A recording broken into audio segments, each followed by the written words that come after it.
안녕하세요. 세상 속의 제자도 유튜브 채널 구독자 여러분 반갑습니다. 기분 좋은 아침입니다. 오늘 여러분과 함께 헨리 블랙커비와 리처드 블랙커비의 묵상집 하나님을 경험하는 삶 365회 한 페이지를 좀 깊이 들여다보려고 합니다. 오늘 주제가 정말 흥미로운데요. 바로 영적인 승리나 큰 성공 뒤에 우리가 무엇을 해야 하는지에 대한 이야기입니다. 특히 예수님의 놀라운 본을 통해서요. 보통 우리는 어떤 큰 성공이나 목표 달성 혹은 뭐랄까 영적인 돌파를 경험하면 어떤가요? 마음껏 기뻐하고 잠시 숨을 고르면서 성취감에 좀 젖어들고 싶지 않나요? 저만 그런가요? 아, 그렇죠. 네, 당연히 그런 마음이 들 수 있죠. 근데 오늘 묵상집은 여기서 멈추지 말고 한 걸음 더 나아가야 한다고, 그것도 아주 중요한 방향으로 나아가야 한다고 이야기합니다. 이게 뭘 의미하는 걸까요? 네, 안녕하세요. 오늘 우리 다 집중할 말씀은 마가복음 6장 46절입니다. 무리를 작별하신 후에 기도하러 산으로 가시니라. 이 짧은 구절 속에 엄청난 통찰이 담겨 있죠. 바로 예수님께서 오병이어, 그러니까 떡 5개와 물고기 2마리로 5천 명 이상을 먹이신 그 대단한 기적, 그야말로 엄청난 승리 직후에 보이신 행동입니다. 아, 오병이어 직후. 네, 왜 승리의 순간에 축하 대신 기도를 택하셨을까? 이게 오늘 우리가 함께 좀 파헤쳐 볼 핵심 질문입니다. 맞아요. 그 상황을 한번 상상해보죠. 마가복음 6장을 보면 굶주린 수많은 사람들이 예수님의 능력으로 배불리 먹고 남은 조각만 12바구니에 가득 찼다고 기록되어 있어요. 네, 그렇죠. 대단한 사건이었죠. 현장은 아마 감격과 환호, 놀라움으로 가득했을 겁니다. 사람들은 예수님을 왕으로 삼으려고 했을지도 모르죠. 정말 엄청난 성공, 어떤 영향력의 정점을 찍은 순간인데 바로 그 순간에요. 예수님은 그 모든 소란과 흥분을 뒤로하고 홀로 산으로 가셨다는 거죠.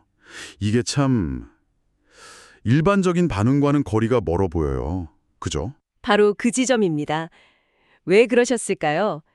묵상집은 이 혼자면의 시간, 즉 기도의 시간을 통해 예수님께서 아버지 하나님과 깊이 교제하며 그분의 뜻과 앞으로 나아갈 길에 대한 지침을 받으셨다고 해석합니다. 아, 지침을 받으셨다. 네. 누가복음 11장 1절을 보면 제자들이 예수님께 기도를 가르쳐달라고 요청하는 장면이 나오죠. 네, 맞아요. 묵상집은 제자들이 예수님의 사역을 지켜보면서 그분이 중요한 결정이나 어려운 상황 앞에서 늘 먼저 기도로 준비하신다는 것을 깨달았기 때문이라고 설명합니다. 아하, 기도가 단순한 요청 목록 전날이 아니라 예수님 사역 전체를 움직이는 근본적인 동력이자 아버지와의 관계 그 자체였던 거죠. 기도가 사역의 핵심 동력이었다. 이 표현이 마음에 와닿네요. 네. 단순히 필요할 때 도움을 구하는 수단을 넘어서 모든 활동의 시작점이자 중심축이었다는 의미로 들립니다. 그런데 더 놀라운 건 묵상집에 따르면 예수님께서 그날 산에서 기도하실 때 단순히 감사 기도를 드리거나 다음 계획을 세우신 것 이상이었다는 거예요. 네, 그 이상이었죠. 하나님 아버지께서 앞으로 제자들에게 닥칠 위기, 즉 그들이 배를 타고 가다가 거센 풍랑을 만날 것을 미리 알려주셨다는 해석이 나옵니다. 이게 정말인가요? 네, 묵상집은 바로 그 점을 강조합니다.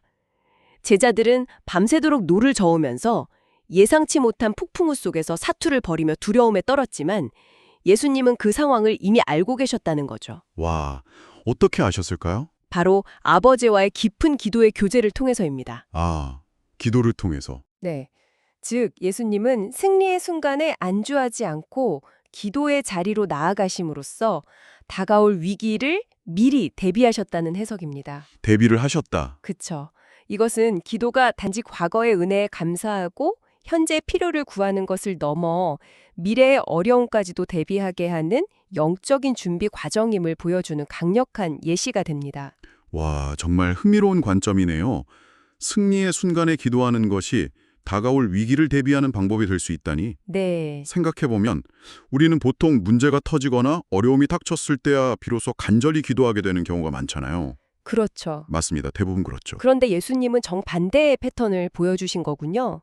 가장 성공적이고 모든 것이 잘 풀리는 듯 보이는 순간에 오히려 더 깊이 기도하셨다는 것. 이건 정말 우리가 흔히 생각하는 방식과는 다른데요. 맞습니다. 그래서 묵상집은 영적으로 승리한 후에 쉬고 싶은 유혹이 우리 모두에게 있지만 바로 그때가 영적으로 가장 깨어 있어야 할 때라고 강력하게 이야기합니다. 아, 깨어 있어야 할 때. 네. 마치 큰 전투에서 승리한 군대가 곧바로 다음 전투를 대비해 전열을 가다듬는 것처럼요. 오, 비유가 적절하네요. 영적인 위기는 예고 없이 찾아올 수 있기 때문에 승리의 기쁨에 취해 영적인 무장을 해제해서는 안 된다는 거죠. 그렇죠. 오히려 그 승리를 발판 삼아 더 깊은 기도의 자리로 나아가 하나님과의 관계를 점검하고 다음 단계를 위한 영적인 힘과 지혜를 공급받아야 한다는 것입니다. 듣고 보니 정말 그렇네요. 우리가 어떤 목표를 이루거나 큰 은혜를 경험했을 때 이제 좀 쉬어도 되겠지? 이 정도면 됐어 하고 스스로 만족하며 영적인 긴장을 늦추기 쉬운데 네네. 바로 그 순간이 어쩌면 가장 취약한 때일 수 있다는 경고처럼 들립니다. 맞습니다. 정확해요. 성공 자체가 나쁜 게 아니라 성공 후에 하나님과의 관계를 소홀히 하는 것이 문제라는 거군요. 정확합니다. 묵상집은 그래서 우리에게 도전합니다. 삶에서 크고 작은 성공이나 영적인 돌파를 경험했을 때 그 기쁨과 감사에 머무는 것을 넘어 즉시 예수님처럼 기도의 처소로 나아가라는 겁니다. 기도의 처소로. 네, 그곳에서 하나님은 우리가 알지 못하는 미래의 필요들, 다가올 도전들, 심지어는 우리가 감당해야 할 다음 단계 사명까지도 준비시켜 주실 것이라는 약속이 담겨 있는 거죠. 아, 준비시켜 주신다. 네, 결국 승리는 종착점이 아니라 하나님과의 더 깊은 교제로 나아가는 새로운 출발점이자 다음 여정을 위한 준비 단계가 되어야 한다는 메시지입니다. 그렇다면 이 이야기가 오늘 아침 각자의 삶의 자리에서 세상을 살아가며 제자의 길에 걷고자 애쓰는 우리 세상 속의 제자도 구독자 여러분에게는 어떤 실질적인 의미가 있을까요? 예를 들면 직장에서의 성공, 가정에서의 기쁜 일, 혹은 개인적인 영적 성장, 이런 승리의 순간들을 우리는 어떻게 맞이해야 할까요? 좋은 질문입니다. 오늘 나눈 내용의 핵심은 명확합니다. 삶의 긍정적인 순간들, 즉 승리라고 부를 만한 경험들을 했을 때 그것을 주신 하나님께 감사하는 것은 물론 중요하지만 거기서 멈추지 말자는 것입니다. 멈추지 말자. 네, 예수님처럼 의식적으로 시간을 내어 조용히 하나님 앞에 나아가 그 승리 이후의 시간을 어떻게 보내야 할지, 혹시 다가올 어려움은 없는지, 하나님께서 나에게 원하시는 다음 단계는 무엇인지 귀 기울이는 시간을 갖는 것이죠. 예를 들면 큰 프로젝트를 성공적으로 마쳤을 때 단순히 팀원들과 축하 파티를 하는 것에서 그치지 않고 잠시 시간을 내서 이 성공을 통해 하나님께서 뭘 말씀하시는지, 이 경험이 앞으로의 내 사역이나 삶에 어떤 의미를 갖는지 기도하며 묻는 시간을 갖는 것, 이런 게 될 수 있겠네요. 바로 그렇습니다. 아주 좋은 예시예요. 또는 자녀가 좋은 대학에 합격했거나 오랫동안 기도했던 문제가 해결되었을 때 그 기쁨 속에서 잠시 멈춰서서 이 모든 과정을 인도하신 하나님께 깊이 감사하며 앞으로 이 자녀를 위해 혹은 해결된 상황 이후를 위해 어떻게 기도하며 나아가야 할지 지혜를 구하는 시간을 갖는 것이죠. 아, 이런 실천들이 쌓일 때 우리는 성공에 교만해지거나 예상치 못한 어려움에 쉽게 낙심하지 않고 꾸준히 하나님의 인도하심을 따라 살아가는 견고한 제자의 삶을 살 수 있게 될 겁니다. 듣기만 해도 든든해지는 느낌인데요. 그런데 솔직히 말해서 바쁜 일상 속에서 특히 좋은 일이 있을 때는 더 들뜨고 바빠지기 쉬운데 그렇죠, 맞아요. 의식적으로 멈춰서 기도하는 시간을 갖는다는 게 이게 쉽지만은 않을 것 같아요. 네, 물론 어려운 일입니다. 혹시 이 습관을 기르기 위한 좀 현실적인 조언 같은 게 있을까요? 그래서 처음부터 너무 거창하게 하려고 하기보다는 작은 실천부터 시작하는 것이 중요합니다. 작은 실천. 네. 예를 들어 하루를 마무리하며 감사일기를 쓸 때 단순히 오늘 이런 좋은 일이 있어서 감사했다. 여기서 그치지 않고 이 좋은 일을 통해 하나님께서 나에게 무엇을 가르쳐 주시는가, 앞으로 어떻게 살아가길 원하시는가, 이런 질문을 스스로에게 던지면서 짧게라도 기도하는 시간을 갖는 거죠. 질문을 던지는 거군요. 네. 또는 매주 주일 예배 후에 한 주간 있었던 크고 작은 감사 제목들을 떠올리면서 그것들을 가지고 잠시 하나님 앞에 머무는 시간을 갖는 것도 좋은 시작이 될 수 있습니다. 네네. 중요한 것은 승리의 순간에 하나님을 기억하고 그분께 나아가는 의도적인 멈춤을 연습하는 것입니다. 의도적인 멈춤. 네, 그게 핵심이겠네요. 거창하지 않더라도 성공과 감사의 순간에 잠시 멈춰서 하나님께 초점을 맞추는 연습.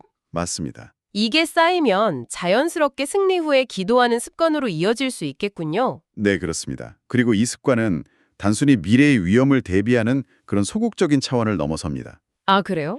오히려 삶이 형통하고 모든 것이 순조로울 때 더욱 하나님을 의지하고 그분의 뜻을 구하는 겸손함과 깊은 신뢰의 표현이기도 합니다. 와, 겸손함과 신뢰의 표현. 네. 이것이 바로 우리가 세상 속에서 빛과 소금으로 살아가는 제자로서 가져야 할 중요한 태도 중 하나라고 목상집은 이야기하고 있는 것입니다. 오늘 이야기가 정말 깊은 울림을 주네요. 영적인 승리 후에 샴페인을 터뜨리는 대신 조용히 산으로 가신 예수님의 모습? 네. 그것이 단지 겸손함을 넘어 다가올 일을 대비하고 아버지와의 관계를 최우선으로 두셨던 그분의 지혜였다는 것. 그리고 우리 역시 그 본을 따라 살아가야 한다는 도전까지. 여기서 한 걸음 더 나아가 생각해 볼 질문은 이것입니다. 네, 어떤 걸까요? 우리는 위기 상황에서 드리는 기도와 승리 상황에서 드리는 기도의 내용과 깊이가 어떻게 다른가요? 아, 위기 때와 승리 때의 기도? 네. 혹시 위기 때는 절박하게 매달리지만 승리의 순간에는 감사의 기도를 그냥 형식적으로 드리는 데 그치고 있진 않은가요?